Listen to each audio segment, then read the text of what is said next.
এই যে নোয়াখালীর বিখ্যাত ধনী জেলার লোক, সে আমার সাথে বাজি লাগাইছে এই ক্রিকেটে।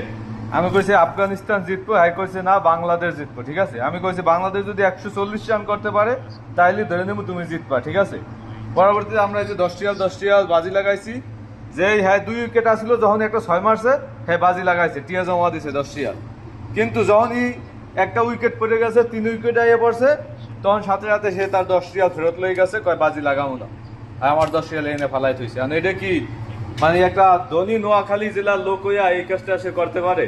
এটা কি ন্যায় হয়েছে নাকি অন্যায় হয়েছে? অন্য কি রাজি তুমি বাজি লাগাইতে? কও, অন্য সুযোগ দিছি কিন্তু। হ্যাঁ, এই যে তুমি 140 রান করতে হলে বাঙালি জিতবো।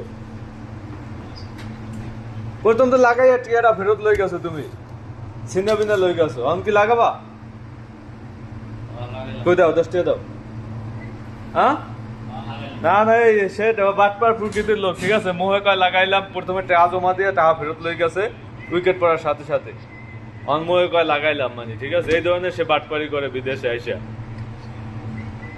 ঠিক আছে, আমি কয়ে 140 রান, 148 49 লাগবে, 48 লাগবে জিততে। আমি বললাম শুধু 40 করতে হলে তুমি টিয়া লই যাবা। এত সে রাজি না। ঠিক আছে, বাংলাদেশের টিমের প্রতি তার কোনো কনফিডেন্স নাই, কোনো ভরসা নাই।